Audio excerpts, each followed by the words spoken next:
Greetings, everyone. Dale Parrish, host COS today, along with my co-host, Mr. Ken Kashuba.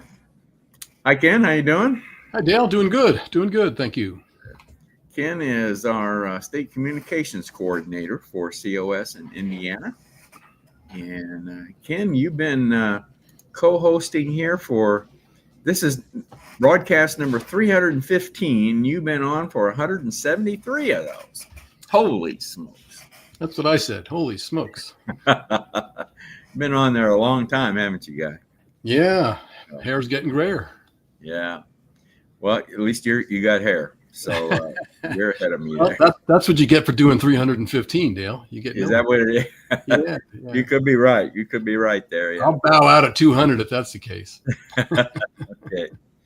Well, Ken, let's let our friend Maringo Mike come on here and remind everybody of something very important. Maringo Mike here, asking you to hit that like, subscribe, and especially that notification bell so you'll be reminded every time we go live. We really do appreciate your support. Now, back to our program. All right. Maringo Mike. Well, Ken, we've been doing this segment for some weeks now, and we've called it the In Focus segment. And in this segment, we bring on some guests, and we talk about what each of us what our focus is in the world and the news and so forth, and what's going on in the country. So, and we of course like to keep everything from within the COS perspective. So tonight we're doing something a little different. We have 3 guests available to come on and talk to us. So let me bring those individuals on right now, and we'll start with a young lady that has been a contributor for COS for some years now, Miss Debbie Stewart. Hello, Debbie. Hi. How you guys doing? Good. Much better now, Debbie. Much better now. Cool. Good to see you both. And Ken, you may want to think about stopping at 150 shows so you don't get what Dale has. That's true. Yeah. That's Holy smokes. Not Not that there's anything wrong with that, Dale. It's just Debbie. Ken and I just came from the annual COS Summit weekend before last, and we interviewed Lieutenant Governor Michael Beckwith, and we brought your name up. And I'm not going to tell you the things he said about you. Yeah. We did stick up for you. I just want you to know that we did stick up for you. So nice of you. That's funny. Well, while you guys were at the COS convention, which I wanted to go to so bad, I had to go out to Arizona and spend 12 days on vacation. So let's see, conference, vacation. I thought you had that nice warm glow about you today, Debbie. Yeah, thanks. I got a little bit of sun out there, right? It's hard not to. That's true. Conflicting priorities. All right. Well, let's bring on another longtime contributor and host of our roundtable every month, Mr. John Alkerman. Hello, John. Are you hearing us okay? Hi, Dale. And Ken and Debbie. Good to see you all. Good to see Good you. to see you, John. Yeah, you hearing me? Yeah, we are. Well, we have a new guest coming on with us tonight. This is his first appearance on COS today, and we'll bring Ethan on. Let me unmute you there, Ethan. Unmute yourself, Ethan. All right. There you go. Hey, everyone. Yeah. Hey. Hi, Ethan. Ethan Savka.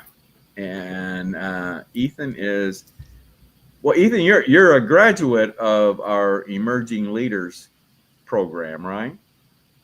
Yeah, I graduated earlier this year from the Leaders Launchpad program, and I'm still active with Convention of States. Haven't gone anywhere. I was at the summit last week as well. I don't think I ran into you guys, unfortunately. Really? You were there? Okay. Yeah, I had a great time, and I'm all rejuvenated and re-energized as a district captain. Back into it. Good. And you're in Pennsylvania, right? Yep. Okay. All right. Well, good. Well, welcome. Glad to have you tonight, Ethan. It's nice to have youth in that. It's nice to have youth in that battleground state, isn't it, Dale? It's nice to have anyone in this battleground state. It's tough going. It is. But Ken mentioned an important fact. We are trying our best to bring on some younger people onto this program, and we are picking up some younger people along the way. So, and I think we have more to come. So we made Ken and I made some good contacts at the summit, and I think there's a lot is going to be developed from our contacts that we made at the summit. And Ken, I don't know about you, but I was very impressed as to how many people were aware of us and how many people knew about us. Did you catch that too? Yeah, I thought that the program had been spread out through. Obviously, we expanded into the whole flyover region, and I think bringing on some people from Iowa and Idaho and some of those faraway states. I think it's brought in people that recognize the show from their being able to view it through some of the people that were close to them in their state. So I thought it was a good summit to feel that and know that we're on the right track with what we're doing. Yeah, I think we got a lot of positive comments about our program, and so that's motivated me. I think we're gonna do whatever we can to get us out there even more than we. And that's a testament to our guests too, Dale. You know, of course, we bring on some very talented people, and that shows. That's exactly where I was going with this. I'm glad you mentioned that. That's 173 shows of sitting down with you, Dale. So. Yeah, that's okay. All right. Well, let's start off this evening in this segment. Like I said, we each talk a little bit about what our focus is, what we're in focus on as far as the news and what's going on in the world. Debbie, I'm going to let you lead things off for us tonight. Okay, sounds great. Well, I was really kind of paying attention to President Trump's United Nations speech. It had been 6 years. This was the 80th General Assembly of the UN. And in his normal Trump fashion, he didn't hold anything back. He's not worried about stepping on toes. Actually, I wish our pastors were more like him in the pulpit, to be honest with you. But so I was just going to maybe hit some bullet points that he talked about, if you guys are okay with that. Sure. Yeah, some main things. So he came right out of the gate saying that the escalator stopped for them as they were going up, and then also the teleprompter wasn't working. And he said whoever's running the teleprompter is in big trouble. So that was kind of funny. But I think he meant part of it. You know, he had that look about him like, oh yeah, I'm going to follow up. But the first thing he talked about is how the UN didn't contribute to any of the peace deals. So he just hit him right up like, what is the purpose of the UN? He even asked that question. He said, what is the purpose of the United Nations? Like, that's what you're supposed to be doing. But I'm helping broker these 7 peace deals so we don't have wars. And where were you guys? I haven't gotten a phone call. I haven't heard from you. And so he kind of hit them up hard right away when he talked about that. That is a good question, isn't it? It is. It really is, because that's kind of the whole purpose of the UN. Was one of the founding principles of theirs was to make sure peace is happening. Yeah. So, and then, he even said, he was nice to say, hey, the UN has tremendous potential, but you guys aren't doing it right now. So we'll see how that goes. The second thing he really talked about, it was like a big hitter, was the illegal immigration. He basically said, you're over in Europe, you guys are ruining your nations over there. And he's talking about London, how, they want to have Sharia law there now.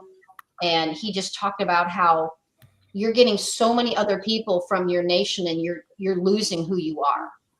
And he was saying, your sovereignty is so important. And that's what he's trying to do here in the United States is we can't have all these foreign nationals and all these people in here trying to change our culture.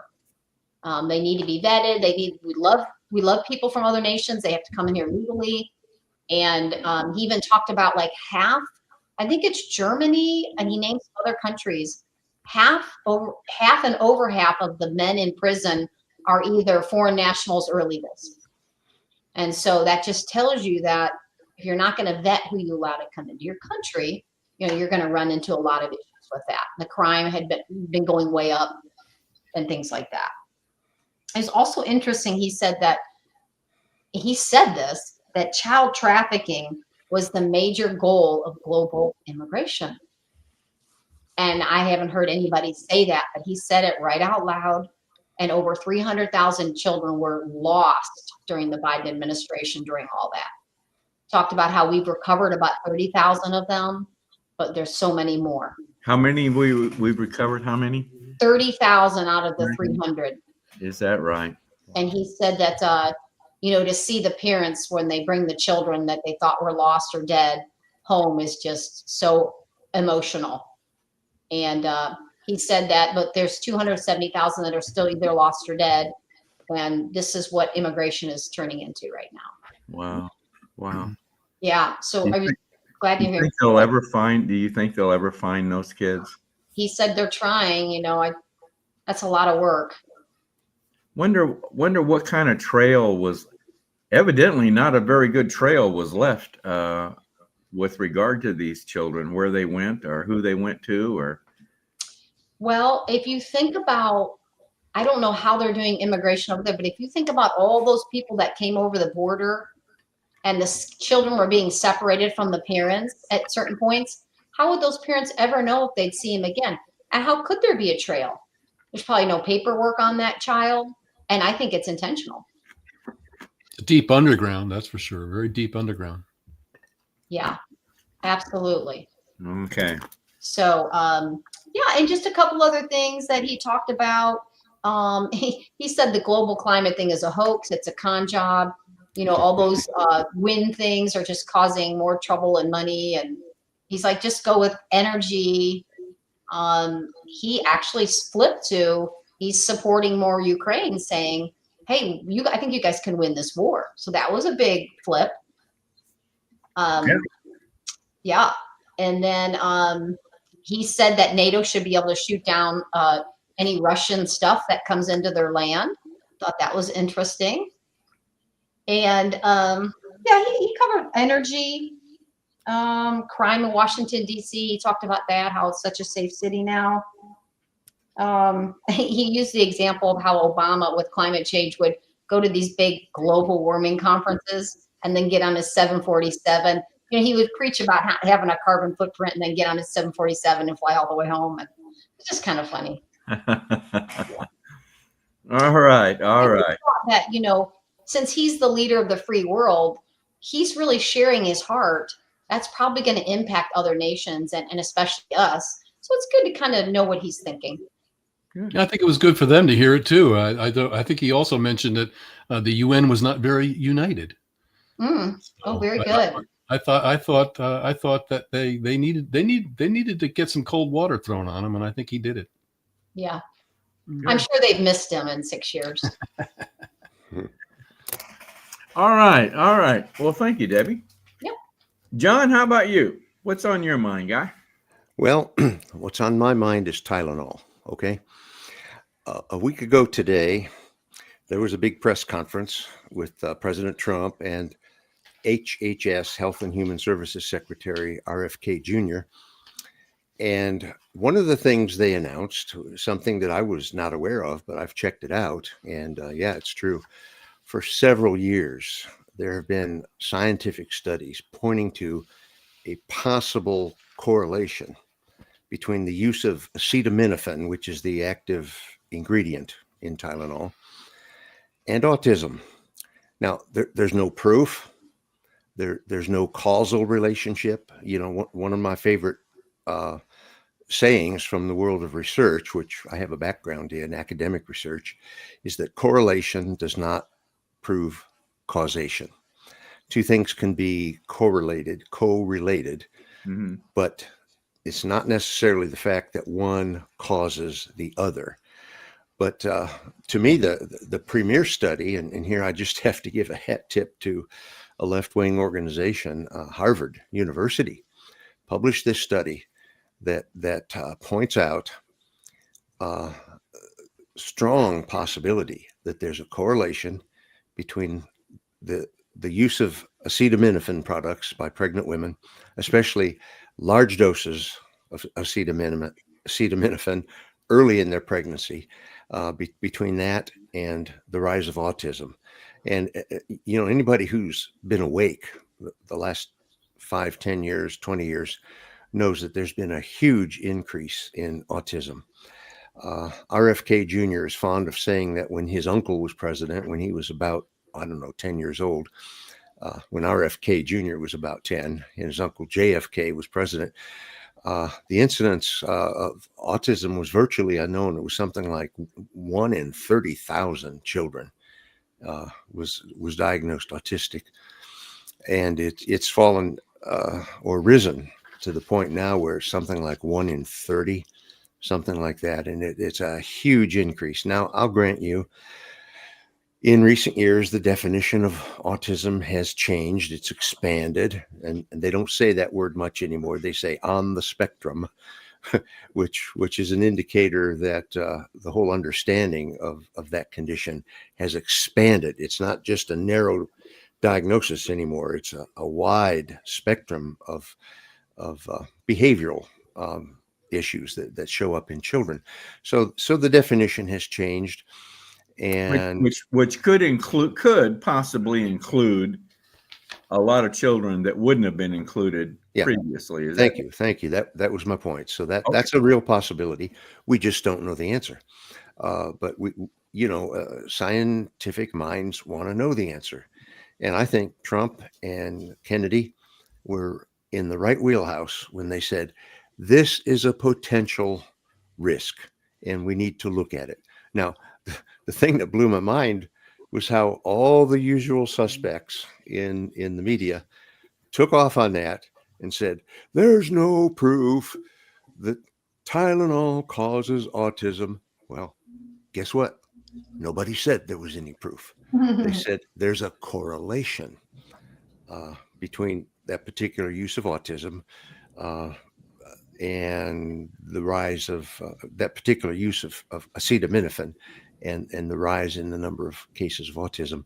So there's that aspect of it, and how the usual suspects, the left-wing news outlets, they just took off with that and lambasted what turns out to be good science. Really, they lambasted it. But then I saw something that really set me off. Somebody I know who lives in my local area here in East Central Indiana took to social media and criticized the president and the HHS secretary for othering children. Now, othering is a left-wing term. Have you heard that?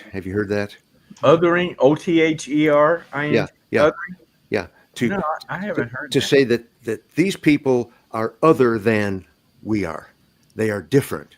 They're weird. Okay, to quote Tim Waltz, there's a weirdness, and this person said, there's no reason to other children who have been diagnosed with autism. Well, I watched that press conference. There was no othering.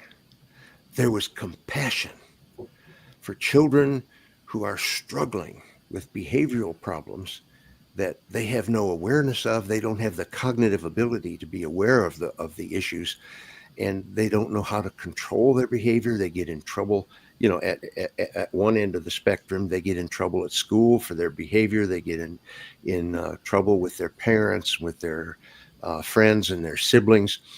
And all I heard was compassion. Why should children have to suffer from this? It really seems to be caused by some external factor. It's not just heredity or environment. There's been this huge increase in diagnoses over the last 50, 60 years.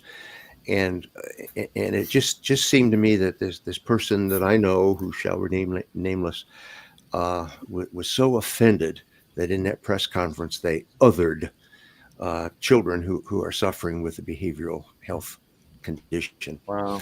So that's what I was thinking about when I was preparing for for this In Focus segment. I find it interesting too, John, that we kind of all knew that as soon as Trump and RFK stood up and were making the announcement that they were going to be targeted, they were going to shoot their arrows at Trump and make this big thing. Yet, I couldn't help but notice the amount of people that suddenly these women that were pregnant were downing 7, 8, 9 tablets at a time to kind of protest this whole thing. And what I find interesting is if you go back and look at the label, what's on the label? It says, do not take if you are pregnant. It says that? There's a warning on the Tylenol label that not to take it if you are pregnant. I did Wow. see a report where there was a warning issued like in 2017, I think is what it goes back a ways. Yeah, it goes back a ways. They put it on they ended up putting it on the label. warning was issued. Yes. Yeah. It's been known in the scientific community for a number of years that there is a correlation, and Right. all that means is that both things have risen, and we don't know if one causes the other. We just don't know. More research is needed.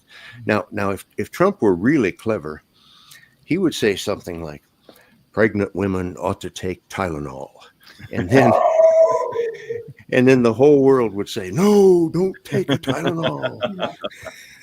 Anything whatever the Trump says opposite, do say the opposite. Yeah, absolutely.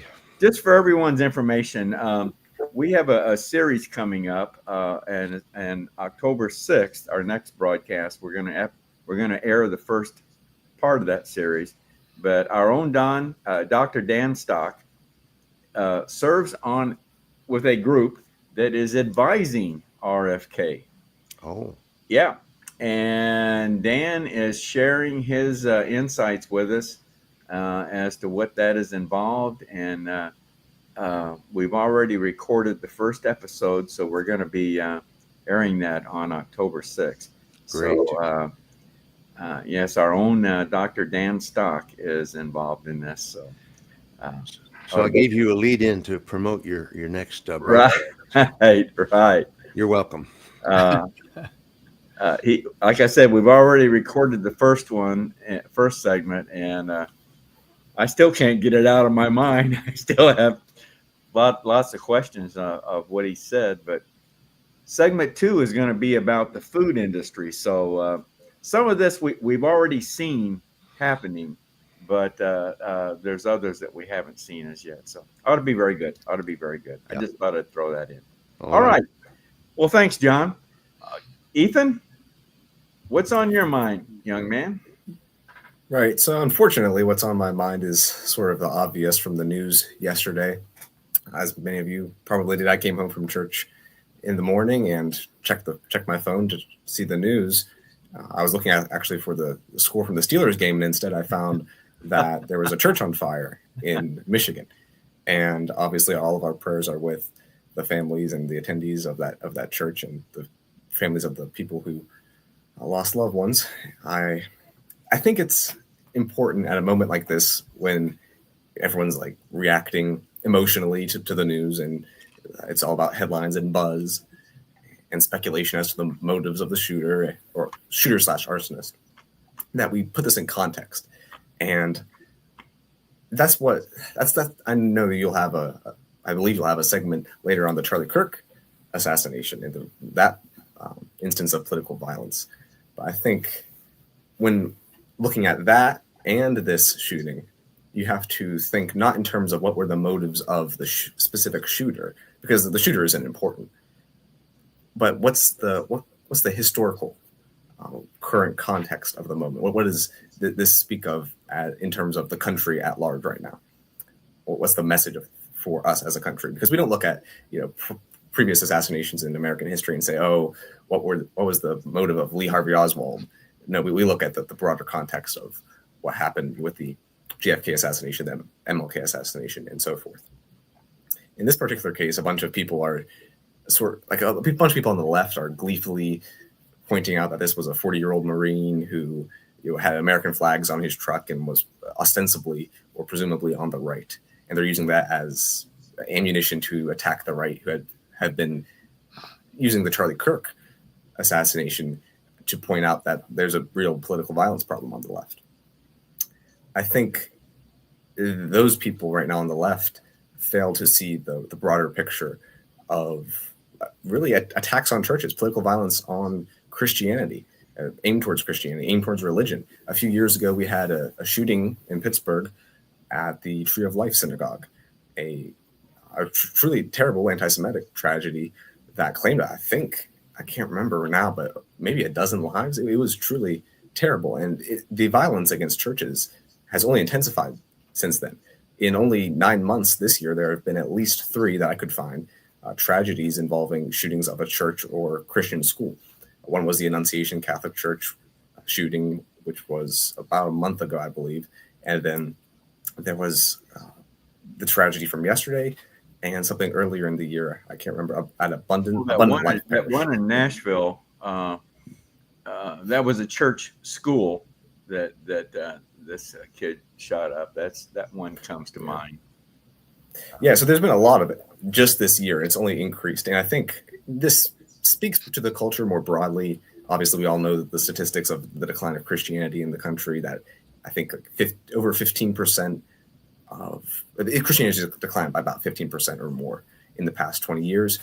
And while it's on the rise a little bit among Gen Z men, I think about plus 15% in the past 6 years of Gen Z men converting to Christianity in some form, there's still a very strong anti-religious and anti-Christian culture. And so that was addressed today at the Department of Justice's Religious Liberty Commission. They held their 3rd meeting under the Trump administration as a creation of the Trump administration. Certainly no such thing existed under the Biden administration. And they talked a little bit about how to address this problem of violence aimed towards religious believers and aimed towards Christians. They discussed a federal task force to prosecute religiously motivated violence as hate crimes. They discussed maybe making available security grants and training for houses of worship, and also just the general policy reforms, ending weaponization of regulations that actually increase the risk of these things happening. For example, in Michigan, you aren't able to carry openly in a church the same way you are in Texas. So you can't neutralize the shooter without contacting law enforcement. And of course, we all know the numbers on how that increases the death toll in a situation like yesterday. Ben Carson, I think, is the vice chair of that commission, talked a little bit about this being a systemic problem. There were also a couple other experts and lawyers who have deep experience in this field talking about how this is really an epidemic. And it's just troubling to see this on the rise. I hope that the culture sort of heals itself and reverses.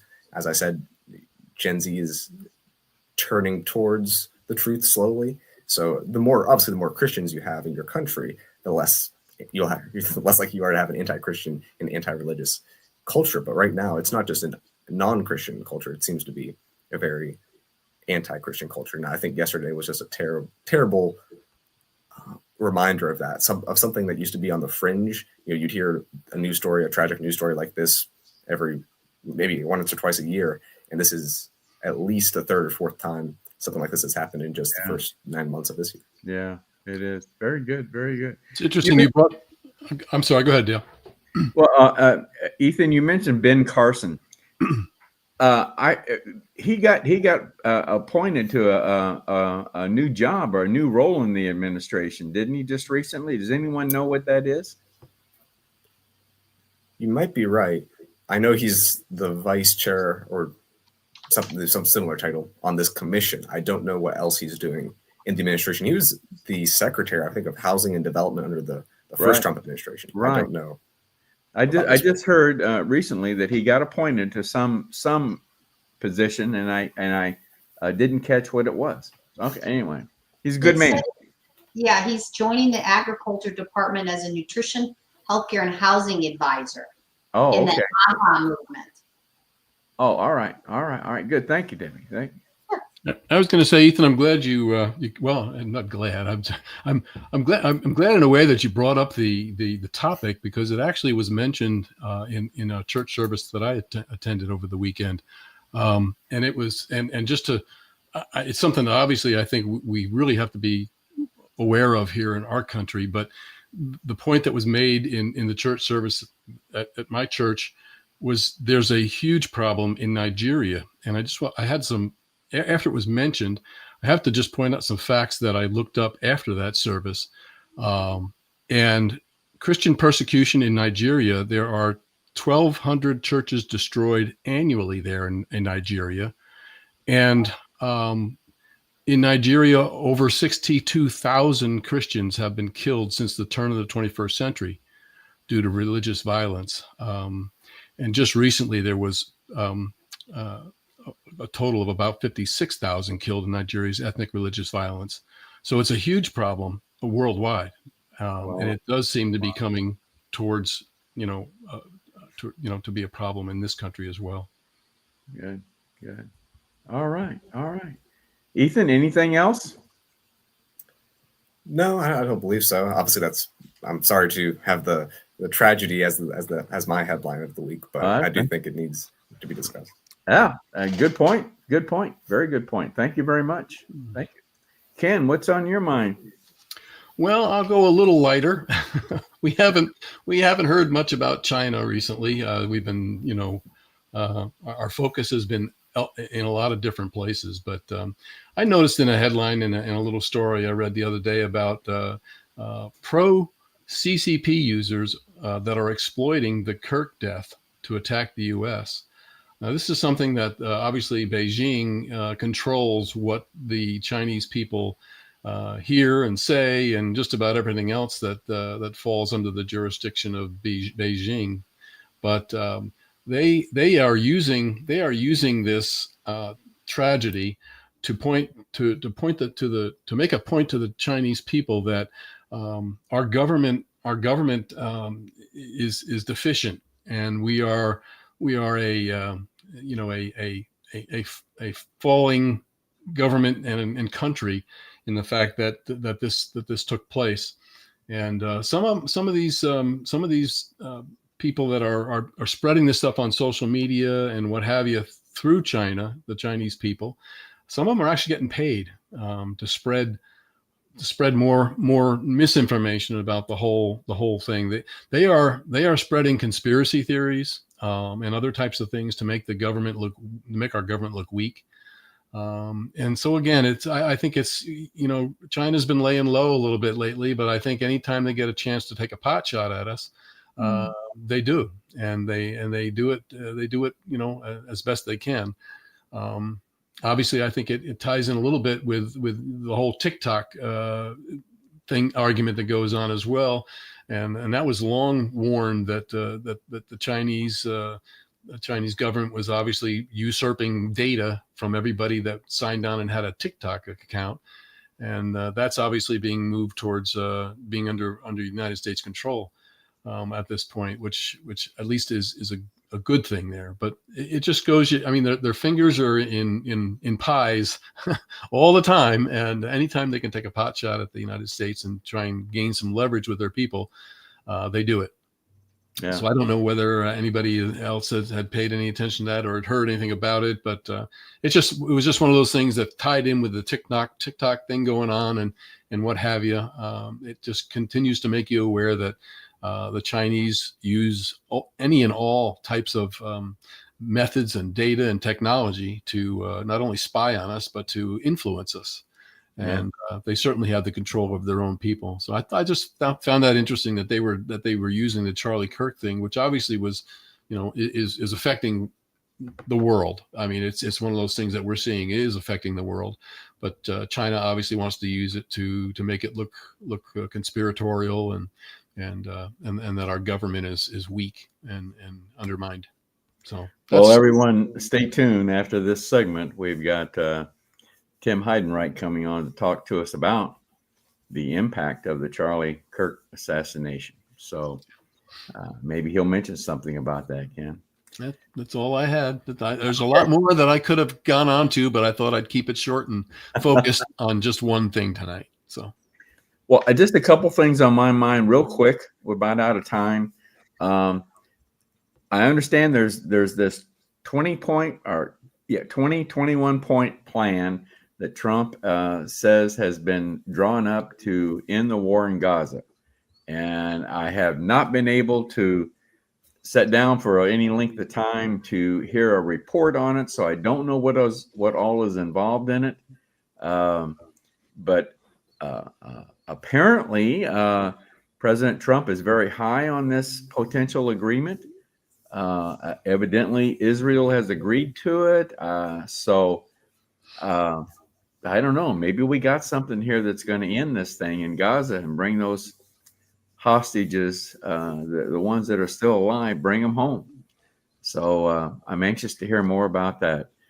The other thing is, and our segment coming up here on the impact of the Charlie Kirk assassination. Kid and I have just returned from the summit, COS annual summit in Indy, not last weekend, but the prior weekend. And all the interviews that we did with various people at the summit, we asked the question, why is COS still at 19 states? Why haven't we gone beyond 19 states to get to our goal of 34 states? And we got various answers, but one of the answers that seemed to be prevalent was the Charlie Kirk impact, the impact of the Charlie Kirk assassination. If that's going to have an impact on our momentum to go beyond 19 states, only time will tell. I think was pretty much the. Would you agree, Ken? That was pretty much the conclusion, that time will tell.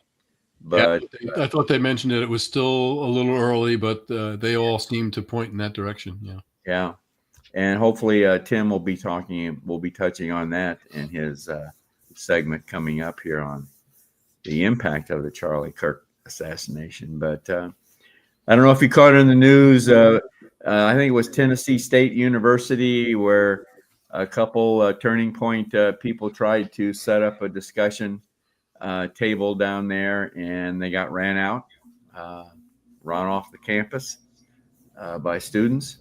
So I know the media was trying to present that as, the students were acted very loyally, very, very nice, but that's not what the video shows. So very, very interesting as to what this is, how this is developing. So those are the things that have been on my mind here recently, among others. But anyway, well, that's it for this segment, folks. I want to thank Debbie, John, and Ethan. We'll have you all back again, I'm sure. I hope you've enjoyed it, and I hope our viewers have enjoyed hearing again 5 people and what we're all focusing on in news. And as it always turns out, everybody had something different, and I think that's really, really good. So guys, thank you very much for coming on this evening. You're welcome. Thank you. Bye, everyone. Good night. And let's see, who have I still got here? Me. I still got Debbie. All right. There we go. All right. Well, that was good, Ken. Very good. Very good. Well, Ken, why don't you take some time now and tell us about the QR code up there? Sure. That QR code is our support QR code. It's there for those that would like to show their support for what we're programming here and what we're delivering every Monday. And certainly it's something you can shoot with your smartphone and plug in your name and email address, and you'll get access to our platform, whereby you can kind of go back through some of the archives of contributors we've had over the years, as well as some a live platform of people that are also showing their support. We're not asking for money, and we are certainly just looking to garnish your support for what we're doing here, to show us that we're on the right track. And that's another place too. You can also have input on that platform. You can have input as to maybe what you'd like to see more of. So get your smartphone out and join today. All right. Thanks, Ken. Well, as I said a little earlier, our next segment, we have Mr. Tim Heidenreich coming on. Tim's our state prayer coordinator for Indiana, and is a contributor, has been on our broadcast before, and he wants to talk about the impact of the Charlie Kirk assassination. So without further ado, let's bring Tim on here. Hi, Tim. Good evening, Dale. Good evening, Ken. Good to see you guys. You Good too. to see you, Tim. Good to see you. Well, Tim, you're the one that you brought this topic up, I think, in a previous In Focus segment. I think it was probably, last Monday was the roundtable, so it had to have been the broadcast prior, I guess the 15th of September. You brought this topic up, and you were actually scheduled to discuss a different topic tonight, but I asked you if you wanted to continue the Charlie Kirk thing, and you said you did. So, Tim, you've asked me to call this the impact of the Charlie Kirk assassination, correct? Yes, So I think that's adequate. take it away, Tim. Take it away. Yeah, some people talk about, the Charlie Kirk. They use different terms than assassination. It clearly was an assassination. There's no question about that. It was an assassination just like any other of the presidential assassinations. One guy decided they wanted to take somebody out, and he set up a plan and he killed him. So it's an assassination. I wanted to talk tonight about, there's three particular areas that I think are important about this impact. The first one is the impact on Christianity across our nation, actually across the world, but specifically about our nation.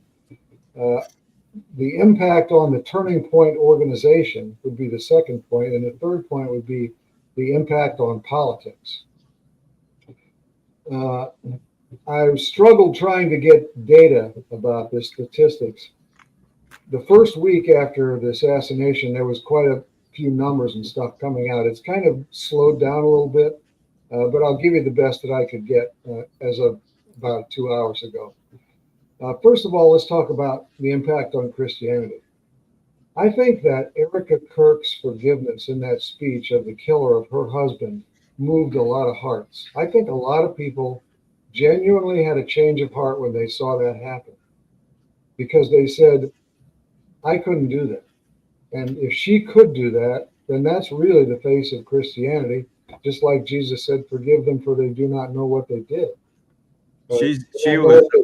I saw that. She's very powerful, isn't she? Yeah. She is. And I've heard a lot of comments from people about how that was like a magic moment for them. They didn't expect that to happen, and it did happen. We haven't seen that with anybody else. We didn't see that with Martin Luther King's widow. We didn't see that with Jesse Jackson's wife, Jacqueline Kennedy. I don't know that anybody has done that other than there's been 3 or 4 mothers of murdered people that have done that in the courtroom at the sentencing. But I've never seen anybody do it, within a week after the assassination happened, or murder. Let's just call it any other murder happened.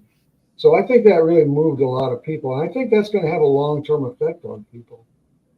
The next thing I want to say is some people are characterizing this as Charlie Kirk started a political movement trying to sign up young people for conservative causes and conservative politicians.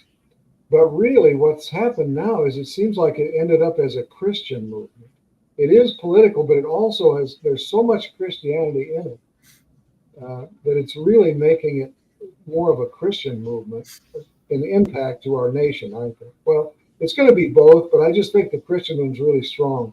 And one guy even said, William Wolf, executive director of the Center for Baptist Leadership, said, Charlie Kirk made it cool to be Christian again. I think that's a really good capsulization of how many of these young people are changing over. It used to be cool to be anti-Christian. It seems like now he has made it cool to be Christian. A lot of these young people are buying T-shirts and hats and all kinds of insignias about Charlie Kirk. And a lot of these shirts say things like, we are all Charlie Kirk, or I'm the new Charlie Kirk, or that kind of thing. So it's really had a big effect on the Christianity and the politics. And churches are reporting surges of young adults returning to worship, and they're calling it the Charlie Kirk effect. One pastor of a New York City church said the Sunday after the assassination, he had 533 people show up to get baptized in one Sunday. And then other churches have had similar stories. In our town, Zionsville, Indiana, we had a vigil on Sunday night, the second Sunday night. It was just recently. And let's see, was it Sunday night? Anyway, it was within a few days ago. We had a vigil here. And they bought 2,000 of these little LED candles that you can hold and push a button and a candle comes on instead of having real fire.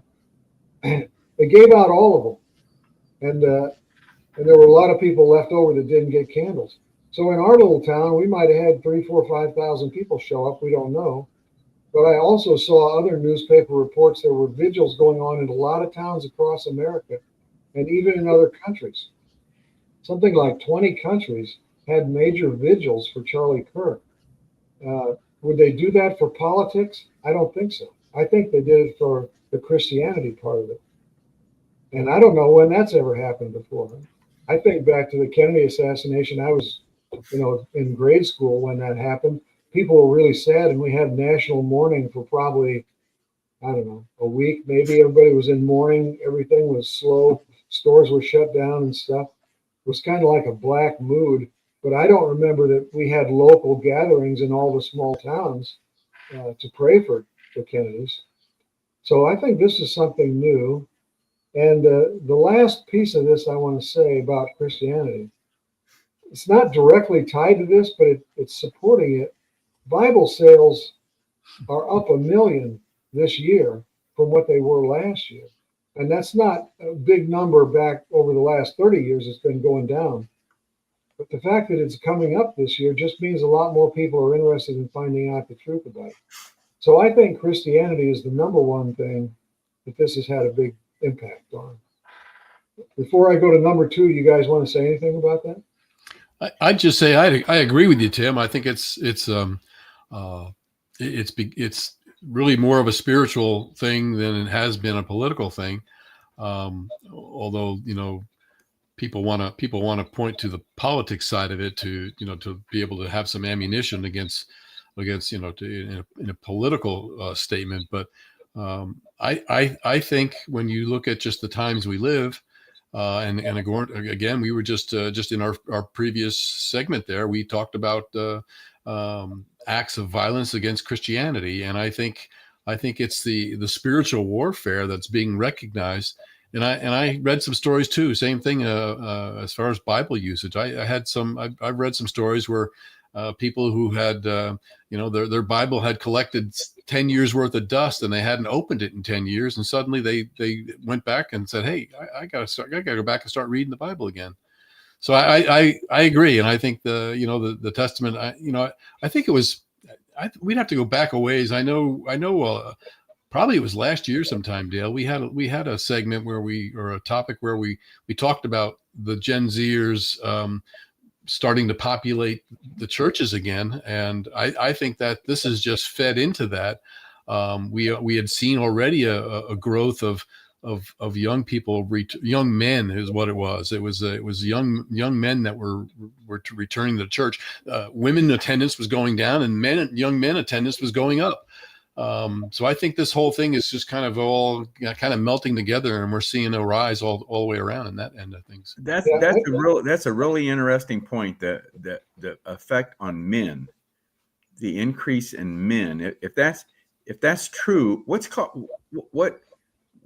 the key thing there? Do you think what's causing that?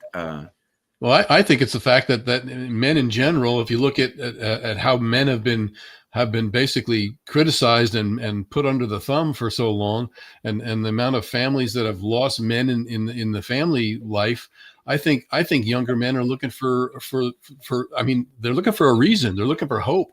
They're looking for something to live for, because I think if you look at at everything else that's been tried. I mean, the partying and all. I mean, there's a certain amount of that you do as a youngster, but I think there comes a point with a lot of these young men that they needed a reason to live. They were told that men were second-class citizens, and it was basically degraded. So I think that's lies behind that. And remember, Charlie Kirk started this when he was 18, and now he was 31 when he died. So he's been going to these campuses and doing this for about the last 12 years or so. We don't know how many of these young people he affected when he was out there in those campuses giving speeches. Maybe he had some amount of contribution.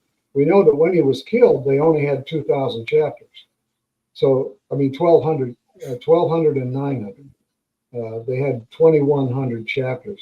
So that's not a lot across our nation, but you just never know how many people that affected over the last, say, 10 years that he was doing that in those places. Well, I think this effect on men is very, very important, because this thing about men and the I don't know what the term I want, degrading of men, or the maligning manhood. Maligning men. That's been going on for decades. Right. For a good part of my life, for sure. That hasn't happened just recently. That's been going on for decades. I think people just got tired of it. I think there's something there, Tim. I believe you. I think you're right. You and Ken are right. There's something going on there, and something especially with regard to men. And I think that's really, really important. Well, then look at the results of all of that. Look at how many broken families you have. Look at mothers now have to put up with guys coming in their little girls' changing rooms at Target and other places like that. People are just sick of this, I think. I mean, there's a fringe that thinks this is wonderful. Maybe it's 5% or something. But the vast majority of America is saying, this is a bunch of crap. We're not going to put up with this anymore. Well, and the fatherless homes that our society has grown used to over the decades. Yeah. So anyway, that's the Christianity part that I wanted to talk about. All right. The next one is I want to talk about the impact on the Turning Point organization. Like I said, they only had 2,100 in high schools and colleges across America, 2,100 chapters. In the last 2 weeks, they've had more than 120,000 inquiries from students about how to start or join a Turning Point chapter at their college or high school. 120,000 inquiries. Wow. So they're just flooded with these things for how they're going to start them. So we'll see what happens. And if you look at their Facebook page, they used to have 1 million followers. Now they've got 9.6 million followers as of today. And anybody with a Facebook page with close to 10 million followers is doing something right.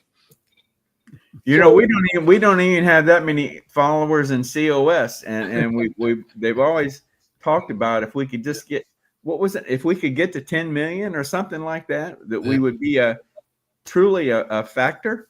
Well, Dale, it's hard for me to believe you don't have 10 million on this show, as great of a job as you and Ken do, but you don't. Are we still like 5 or 6 million across the country? Yeah, I think it's 5.5 million.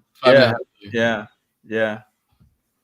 Anyway, so that's the Turning Point is growing exponentially, and they're getting a lot of people asking, can I just come there and volunteer? So we'll see what happens to them in the future.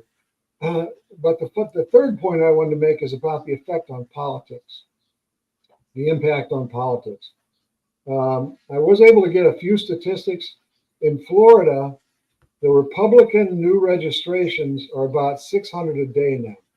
Prior to Charlie's assassination, they were 200. So that's about a threefold increase in Republicans coming in. In Pennsylvania, they doubled for the GOP to 2,100 a week. So they're gaining about 1,000 a week more than they used to have. And Democrats are holding at about 400 a week. So think of that. They're gaining 5 times as many new ones every week as the Democrats are. And Pennsylvania is an important state. Right. And then you go to New Mexico. They had a booth at the state fair down there last week, Wednesday to Sunday, they had 78 Democrats come to that booth and say they want help changing parties from Democrat to Republican. So that's not a large number, but if 78 people came up, how many people are going to change that didn't come up there or that weren't at the state fair? Yeah. So that's pretty significant. I wonder how many at the Democrat booths had Republicans come up and say, I want to switch. Probably not too many. We have had a number of Democrat Party switches too, especially in state legislatures. Not at the federal level, but in state legislatures. There's been a lot of people that are longtime Democrats that are switching over to Republican now. And look what Fetterman said this morning or it was yesterday morning, on Maria Bartiromo. He said, these people that call, the Democrats that are calling Republicans Nazis are way off base, and they should stop that right away because it's just hurting the party. It's hurting their whole movement, and he'll never be a part of it. I don't think he's going to switch parties, but the fact that he'll stand up to his party is important to us. And it's going to be important in the midterm election, all these switches. It's really too early to tell, but if things keep going like this, it could really be a big landslide in the midterms. I believe that we know that the young vote played a major role in Trump getting elected in the last election. Right. Just think what kind of role that could play if this movement comes to fruition like it appears to be. The bad side of this is we're kind of pushing the Democrats into a corner. They don't really have any place to go. So there's a lot more political violence coming out, a lot more hate coming out from that side, which is pretty negative. But it is an impact of what happened, I think, because he just kind of cut them off at the knees with all this stuff. That was a bad week for the Democrat Party, the assassination. They probably wish that guy would have never done it. So now they're just in a pickle. Yeah. So that's the three areas that I think: the impact on Christianity, the impact on Turning Point itself, and the impact on our politics now. Okay. All right. Well, Tim, thank you very much, bud. This is an ongoing movement, and I would like you to come back if you would be agreeable to it.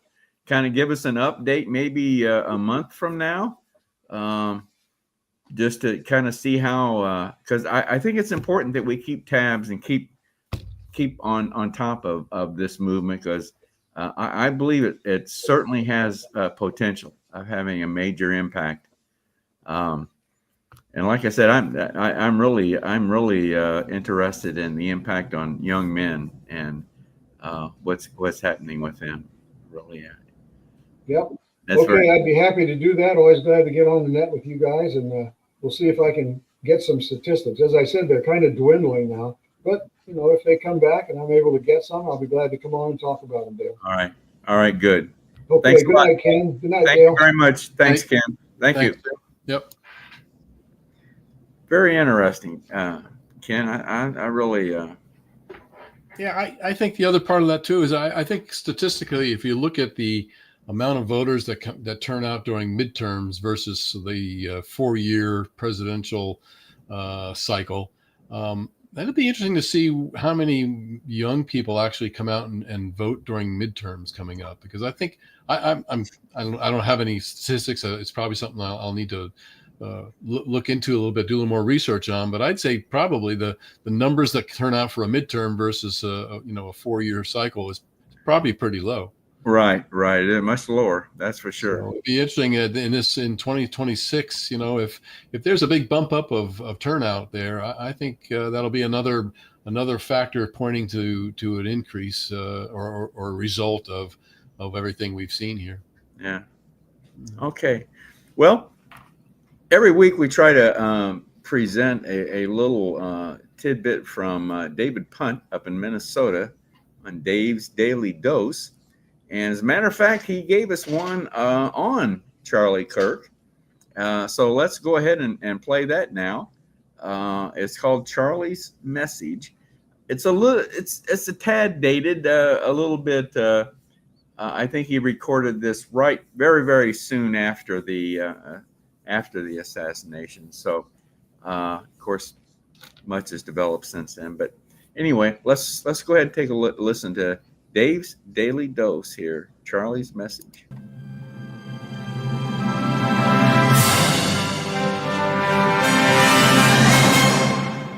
One of the fastest moving memes out there in the internet verse is from a football player. Someone said he's going to pick up living and educational expenses for Charlie Kirk's 2 young kids. And everybody and his cousin is saying nice things about Justin Jefferson, wide receiver for the Minnesota Vikings. The only problem so far is that neither Jefferson nor the Vikings have come out with that statement. This is Dave's Daily Dose on BrokenRoadRadio.com. I'm David Allen Punt. Neither the guy with the weird little touchdown dance nor the team that's tied for most Super Bowl losses has stepped up and offered the generous commitment. I suppose it could happen. Maybe it already has. Justin's not on my Facebook feed, so I'm out of the loop. So far, just a rumor. Not a rumor is that the FBI has arrested 22-year-old Tyler Robinson, and according to Newsweek, he's now in a Utah jail. The same Newsweek story says that the shooter's dad, Matt Robinson, played a key role in getting his son to surrender, and Dad drove him to police headquarters.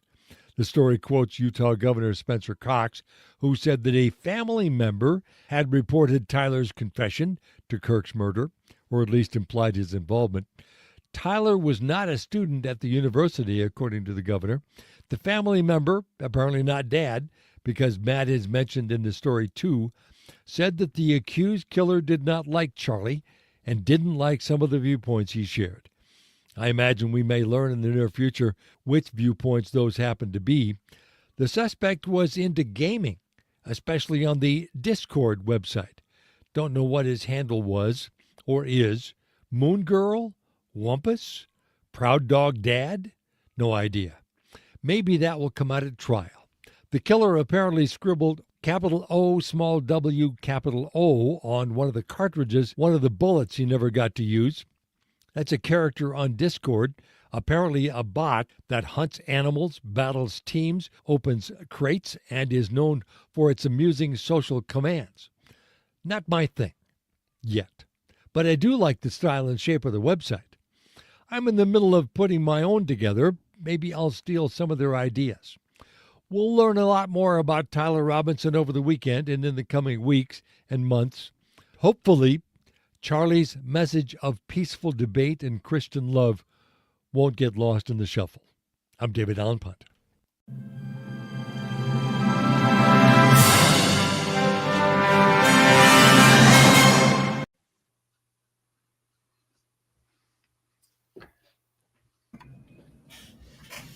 Oh, another good one from David. Always has an interesting point of view. I like. Always does. He sends me so many every week. I have a hard time picking out the one I like the most, quite honestly. Yeah, excuse me. But I don't know where he gets the time to generate all these. No kidding. I mean, Ken, you don't see I don't know if he copies you on his email.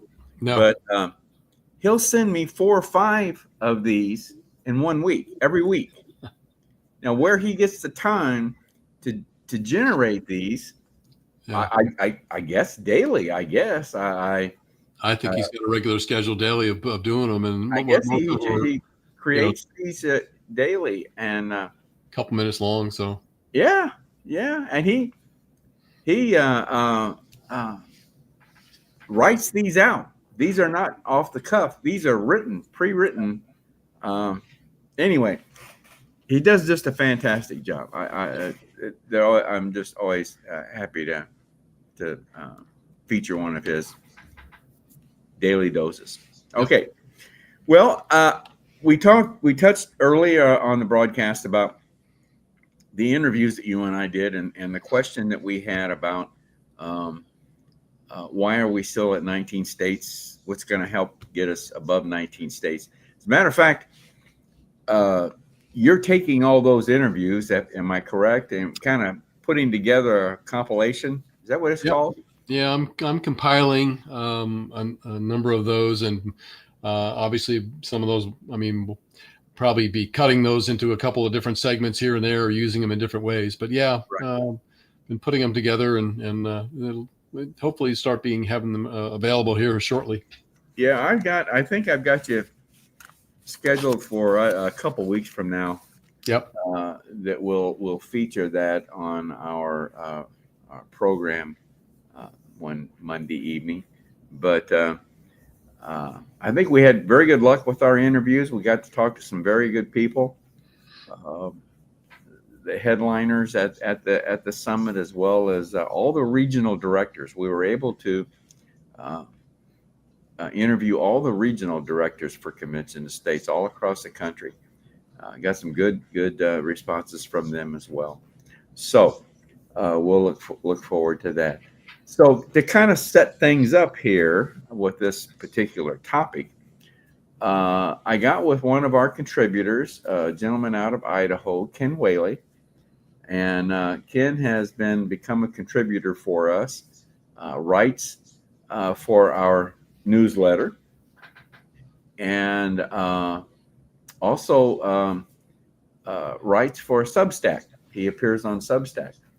So does a very, very good job. Anyway, he had put together a piece called 15 to Go, which means we're at 19 now. We need to get to 34, so we need another 15.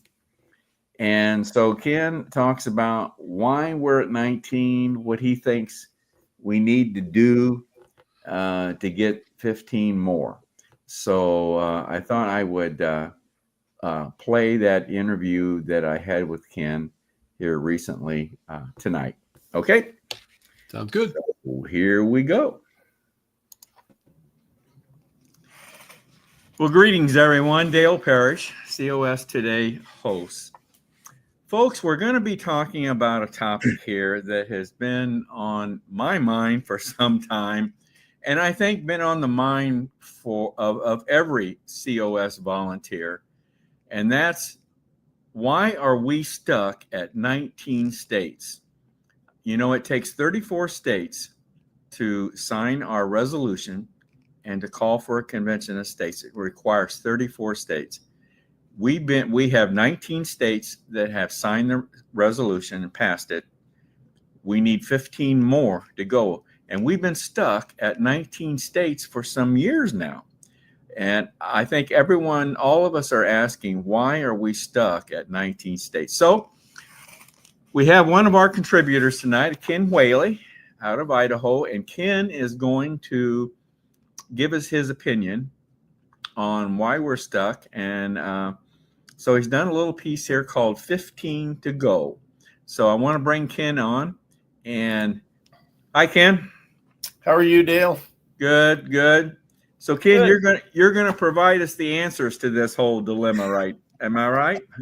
Well, I'm gonna do my best to give a good outline of what and why, no doubt. So Okay. It's a very involved topic.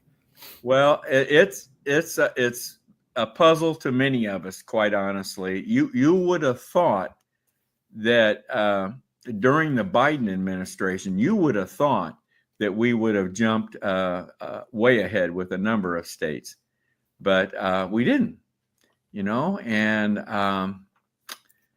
I don't know what it is, but I as I told you before, we got the summit coming up next week, our annual summit, and Ken and I are going to be doing some interviews during that time, interviewing various headliners at the summit, and we're going to ask that question of everyone. Why are we stuck at 19 states? Why can't we get the other 15 states required? So this is your chance to give us your opinion on this. All right? Absolutely, sir. Be happy to. And I appreciate being asked for my opinion. It always does my portfolio some good. I would like to touch on a point you made about, the feeling that we should have made some movement during the Biden administration. Right. You know, I hadn't actually thought about that, about why, because personally, I think we should have picked back up already during the Trump administration and just ramped right back up again. And I'm a little surprised it hasn't happened yet, but Well, on down the road that way. And a whole different topic altogether. okay. My thing with the Biden administration was more that so many people were so afraid to do anything, especially legislators, state legislators in particular, because obviously that's where this main focus is at, to pass individual states. And I think a lot of them were just very much afraid to do anything because there was so much pushback, so much negativity, so much bad press, however you want to put it. They would just be slammed against the wall anytime they said anything that wasn't in line with that administration and the progressive aspect of it. That's a good point. But I digress there. So Let's get started. Okay, fair enough. Momentum stalls. Yeah, absolutely. And it certainly has. Of course, that to me means it's time to push harder, right? I mean, anytime you run into a situation where things have stopped moving, you got a choice: stop or dig in and go harder. So little bit of background. So 19 states, as you mentioned, have passed the Convention of States resolution. Obviously, we've been stuck there for a few years now. Quick background, Georgia became the first state to pass the Convention of States resolution in 2014. Since then, the other 18 states have passed the exact same resolution. That's a key point. It's always got to be the exact same resolution. That's a requirement. They got to be the same, right? Yeah, absolutely, it is. Yes, that's part of the whole Article 5 process. Yeah. So anyway, but there's been no progress since. And the last one actually that came across that finish line, so to speak, was South Carolina in March of 2022. So basically that's 3.5 years that we've been without any real movement. Now, doesn't mean we haven't come close in a few states. And you probably know a lot of them better than I do, but you know, it definitely has stalled. We haven't gotten across that line. And we thought this last summer there would have been a couple others, but didn't happen. So, but my feeling there, stuck does not equal defeated. Okay. As you mentioned, it's just a wall. In this case, I think that wall is meant to be climbed over. So, you know, when you look back at the momentum, for lack of a better way to put it, Georgia in 2014, quickly followed by Alaska and Florida, all in 2014, I'm pretty sure. Then came Alabama, Tennessee, Indiana, just boom, boom, boom, boom. So between 2014 and 2022, 18 states stepped up. And that fire, the COS fire, shall we call it, was burning extremely bright. But since South Carolina in 2022, silence, crickets, however you want to put that. Not one new state. Close a few times, but again, no cigar. Now, the movement has shown in the past that it can catch fire. The question is, will it reignite? Can we bring it on and reignite the fire to get it across the finish line, get those other those other 15 states across the line, as it were? Okay. Okay. So are we at why are we stalled? Why are we stalled? Okay. Yeah. We touched on it a little bit before we came on about COVID. I think that was a huge aspect of this. So many things just came to a grinding halt. At the same time, the culture wars, and let's face it, there was a lot of that going on. The economic crises all these things came together and just kind of pulled attention away from the Article 5 resolution position, Convention of States, as it were. The other parts of this, there was a lot of political turnover stalled the progress. New legislators who weren't always ready to pick up the torch. During the whole, as you touched on, the Biden administration, there were a great number of people elected to state legislators that were, shall we say, not as conservative as some, not really Article 5 type folks. And they really weren't ready to pick up that torch. There was also opposition from groups like the John Birch Society and other anti-Article 5 voices, which spread confusion and fear. Sorry. Actually, there's quite a few groups out there opposed to this. aren't there? Absolutely, there are. And I went with John Birch just because they are the most That's well known to me, and one of the certainly main where ones. I live. Sorry, sir. I said that. Yes, that is one of the main ones. Yeah. Yes. And specifically where I'm at in the northern section of Idaho, very, very common group. Even some of my local representatives are very sensitive about how they will vote towards Convention of States because of the pushback and the numbers of John Birch Society folks that live in this area. So again, there's always that concern, as it were, from these groups and how they will impact you. But I'll touch on that in a little bit. But there's also such things as the unfounded panic over a so-called con, which scared off a lot of good lawmakers. Again, that mainly came from the John Birch Society. Con, totally made up term, kind of like assault rifle. There is no such thing, but con is one of those things that sounds bad and people get worried about it. And I do want to make the point that too many legislators prefer to think of, quote, not rocking the boat. They only think about the next election, not necessarily about what's best in the here and now. And if I could make a quick plug, if I could please, Dale, I did a very in-depth post on restorefirstprinciples.com on that very point, that most politicians are more concerned about being reelected versus actually doing good for their constituents. Right, So right. We'll move on from there. And let's be honest, the federal government's already been spiraling out of control for quite some time. It's bloated, it's broken, belligerent, right on down the line. But I honestly feel the greater danger is really in doing nothing when it comes to not taking action like Convention of States. Yeah.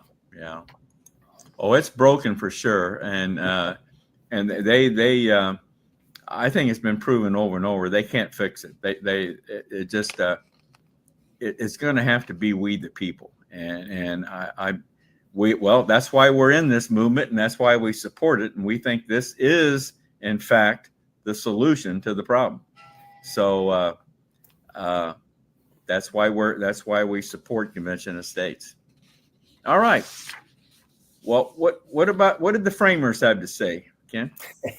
Well, I wanted to reach back and again on my Substack posts, I do a lot of this. It's all referenced around what the framers would say about what's going on today.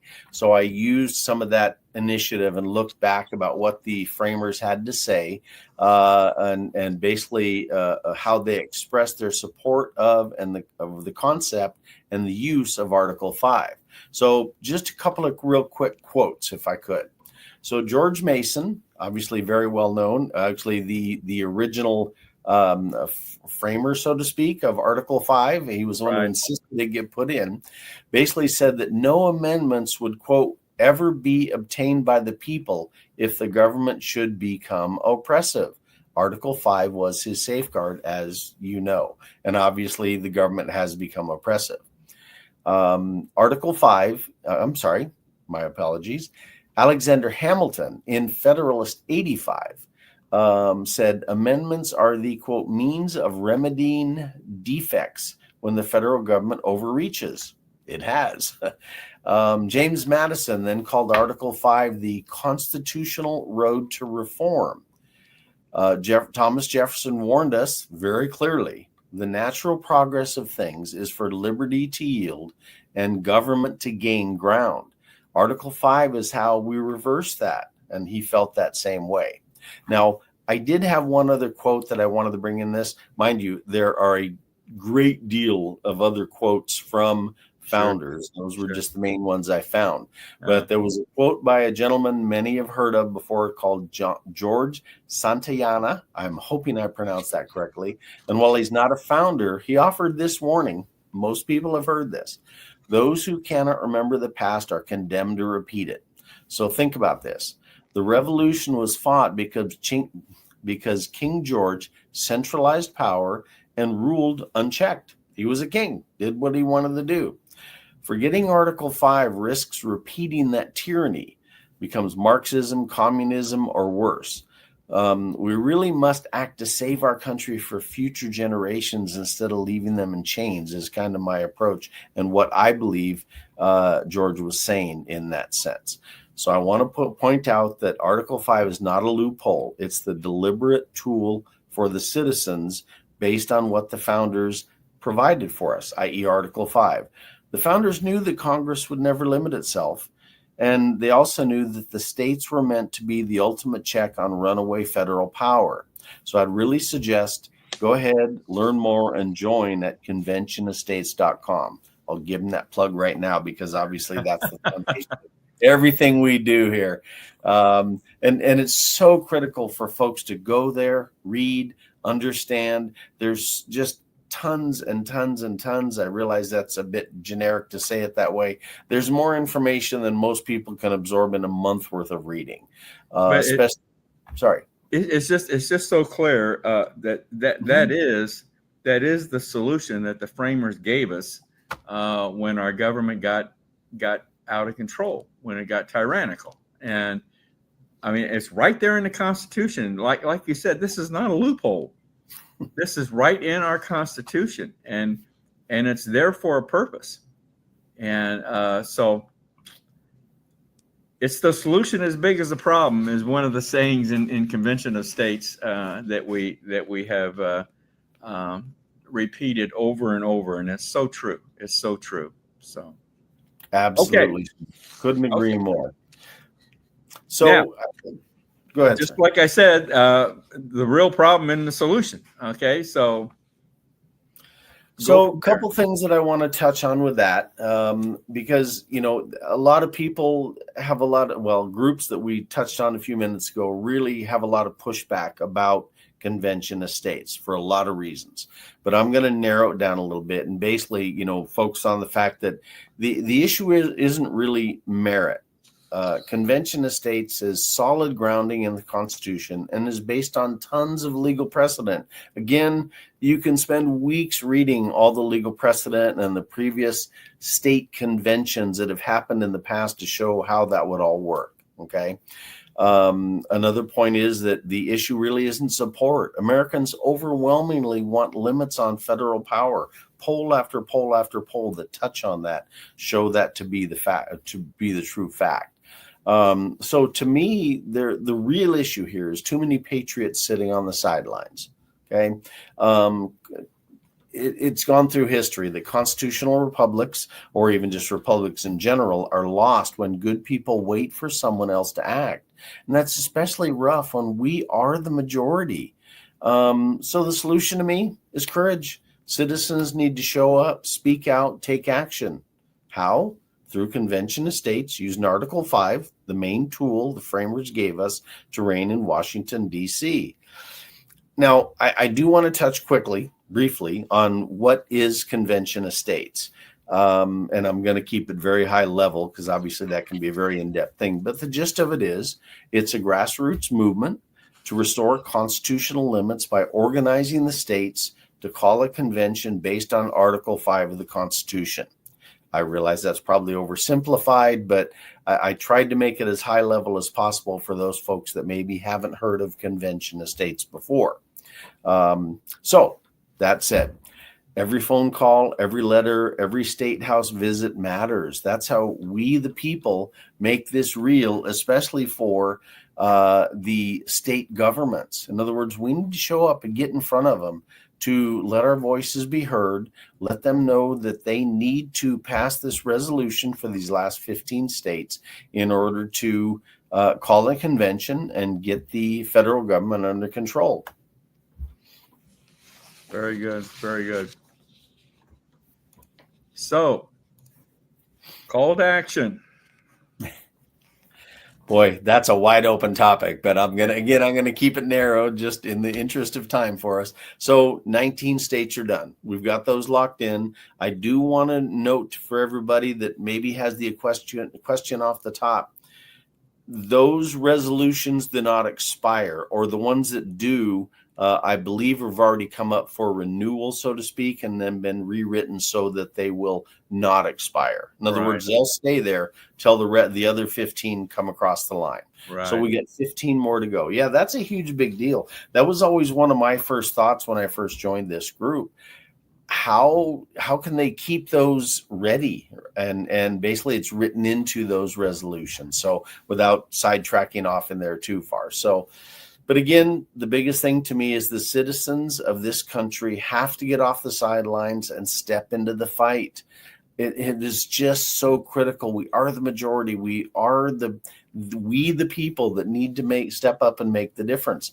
Write letters, make phone calls, email your legislators, show up at the state houses and committee hearings. Believe me, folks, the presence changes the votes. When they have 100 people show up, say, we're voting for this, they look out there and say, wow, that 100 represent probably 1,000 back in my district. I better rethink this. It really does make a difference. Ken, I don't mean to interrupt you, but no, talking to your legislators, it's surprising how many of our elected legislators, especially new ones, are not aware of Article 5 of the conventions of the Constitution, and therefore not aware of Convention of States. So it's a continuous education process of our legislators that's very important too. Yeah. Absolutely. Sorry. Yeah. But I couldn't agree more, Dale, and that was why earlier in the presentation here I talked about the fact that the turnover of legislators, because like I say, when the new ones come up, and let's face it, some of the folks coming out of college these days don't necessarily have the historical context to put this kind of thing in. Well, I shouldn't go down that path too far, but my feeling is that a lot of people coming out of school and even college today have no idea what the Constitution really says, what it really means, etc. But again, I can sidetrack on that. That's its own talk altogether. So we go from there. But continuing on, you really, the folks that want to do this, we need to talk to our neighbors, our coworkers, our church groups. We need to spread the message of convention of states and what it really would mean towards taking back this country. I think too that we really need to rally people of faith. Liberty is a gift from God, and it's our duty to protect it. It's in the Declaration. Well, again, I don't want to sidetrack too far, but we were built as a Judeo-Christian government and based on our belief as a people. And if we let that go, which the left, shall we say, is really pushing to make happen, that takes a big chunk out of our armor, shall we say. So this is something to keep in mind. Faith is a huge part of this. I have nothing more than to say, look at what happened to Charlie Kirk and his faith and his belief. And how many people have joined that movement because he's become a martyr. Like it or not, I was just heartbroken and literally shed tears for the man when I heard about what happened. Anyway, I'm sorry, I'm sidetracking. We could really get off on that, couldn't we? Yes. Oh, absolutely. But that is based on faith. His big strong point was all about his faith, his belief in God, and that God will right all things, etc. And so anyway, so again, I apologize. So again, Article 5. I want to point out, Article 5 isn't about rewriting the Constitution, as many anti-Article 5 folks like to point out. It's about restoring it. That this opportunity was given to us by the founders in the Constitution itself. And anyone that says otherwise knows not of what they speak, as I like to say.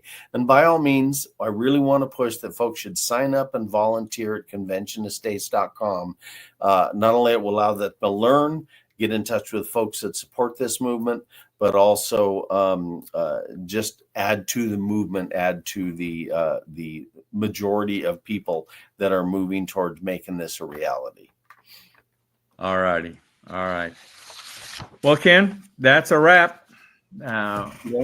You timed it just right. I would like to say one very, very quick thing that to me kind of brings all this together. I promise 30 seconds, sir. a real simple question that I want to put out there for your viewers. Really simple, really straightforward. Think about where we are as a country. Think about your place in it within the country, my place in it, you, Dale, your place, Ken, his place, etc. But this question, if not us, who? And if not now, then when? It's really just that simple. We've got to move. So I urge your viewers to let those little questions sink in. Thank you, Dale. All right. Thank you very much, Ken. Thank you. Take care, sir. Well, folks, that wraps us up on our topic of 15 to go. I think Ken covered it very well. Obviously, a lot of areas where we could go into more detail, but we don't have the time to do that right now. So if you haven't heard about Convention of States, go to conventionofstates.com and start to learn more about Convention of States. I think like Ken has said, and I have said during this presentation, it's the solution as big as the problem. And it's Article 5 right in our Constitution, Article 5. So thank you all, everyone. Have a good evening.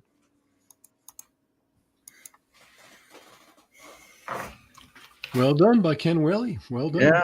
Yeah, I thought Ken did a very good job. You know, something came to my mind while watching this again. As I've mentioned, you and I at the summit weekend before last week, that was our question to all of our interviewees. You know, why are we stuck at 19? What can we do?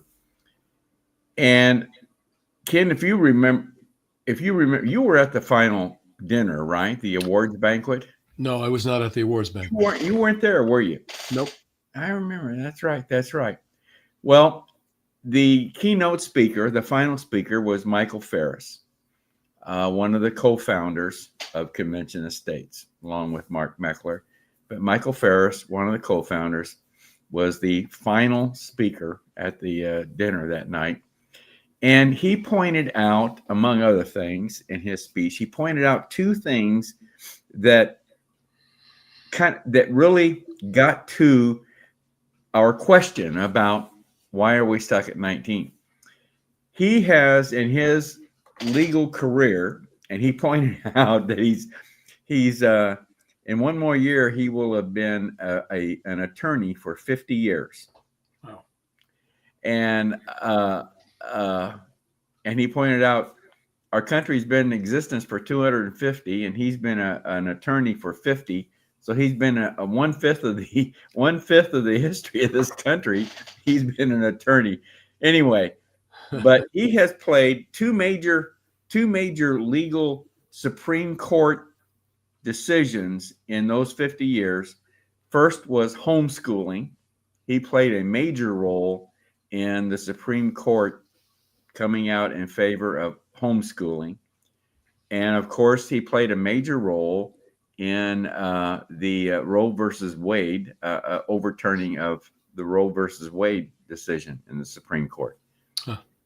Now, he pointed out that the homeschooling decision took 25 years. Wow. To accomplish. 25 years. And he says the Roe versus Wade decision, I think I'm right on this, took 15 years to get accomplished. So his point was, we've been at this about 12 years. So we're on that spectrum of homeschooling. If that's the norm, 25 years, we're only about halfway there. Yeah. So, yeah. I think statewide we're about halfway there too. So yeah. I think what he was trying to point out was these things take a lot of time. They take a long time. And well, I think one of the things that I picked up on, a couple people said that we interviewed was, and I think one in particular hails from Indiana. Somebody I greatly respect for his mind and legislative prowess. Paul Phillips, I remember saying, it was designed this way. It wasn't designed to be easy. It was designed to be hard. Otherwise, we'd be in a lot more trouble. because We'd be proposing amendments right and left, and right, for right. every little thing. Yeah. So that certainly, I think that certainly lays some good light on the matter, and yet it gives me pause. I have to stop and think. We've lost a few comrades, I'll call them, over the years that were in the fight, and it gives pause for thought. We might not see the end of it, Dale. It might be left up to these younger people that are coming on, and that's a good possibility. But then, with the way things are moving here recently, and with Charlie Kirk and all this bubbling up, maybe we do get to see it through. So it's something that I had to ponder after the summit, was the fact that you do everything you can, and you do it to the best of your ability, but the truth is, we might not see the end of it. It might be left behind for a next generation. You're right. I'm hoping not. I mean, I want to have it done so that I can celebrate with my grandkids. Well, and I think many of us thought this would be a much faster process, a much quicker process. Yep. But I'm beginning to buy into the concept that this is a long-term project. Yeah. All right, Ken, let's let Maringo Mike do his thing here real quickly, and we'll start then wrapping things up here, okay? All righty. Maringo Mike here, asking you to hit that like, subscribe, and especially that notification bell, so you'll be reminded every time we go live. We really do appreciate your support. Now, back to our program. Boy, he's got that down pat, hasn't he? He does a good job. Yeah, All right.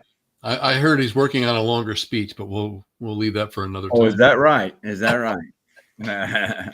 Okay. Well, coming up on our next COS today, October 6th, I mentioned this earlier in the In Focus segment. Dr. Dan Stock has recorded the episode number 1 of the RFK Make America Healthy Again project or effort that's underway. And Dan and I have recorded episode number 1. We're getting ready to do number 2 here very shortly. So we'll feature that in addition to the In Focus segment again. We'll feature that interview on our segment coming up, or our program coming up on October 6th. Okay. All right. As always, anyone that has any questions or comments about our program tonight, drop us an email, or any suggestion or comment about our broadcast at all. Drop us an email. raiseyourvoicecos@gmail.com. raiseyourvoicecos@gmail.com. Well, Ken, let's let Maringo Mike close us out this evening. Do we have any comments or questions? Anything from viewers that we want to? No, just a hi. Just a hi, and it's one of our captains signing in saying hello, and he's representing our House District 71. So okay, all right. Shout out to David Nally. Oh, okay, all right, good. David's he always watches us. He always tunes in to us. It seems like he's a regular viewer. Yep. Regular viewer. Good for you. Thank you, David. Thank you for showing up, bud. All right. Well, Ken, let's let Maringo Mike. Let me get to Maringo here, and we'll once Maringo Mike is finished, we'll sign off. So thank you all for tuning in, and I look forward to seeing you next Monday evening, 7 p.m. Eastern Time. The best place to find us is our YouTube channel, American Patriots for Convention of States, or our Facebook page, Convention of States, Indiana. Those are the best places to find our live broadcast. And, of course, our YouTube channel, American Patriots for Convention of States, You'll be able to find recordings of past broadcasts as well as the current one. So a lot of information contained on that YouTube page. Yep. All right. Good night, everyone. Thank you very much for tuning in. Marengo Mike here with a reminder that our work to raise the bar on making our federal government accountable to the people is only halfway done. We need to grow our grassroots army of citizens every day to fulfill the vision of our forefathers and keep our land free and prosperous. So, if you have never signed the petition to show your support, use that QR code and do that now. While you're there, why not kick it up a notch and volunteer for many of the positions available where your talents can make a difference as we march into a new year. Thank you, and God bless.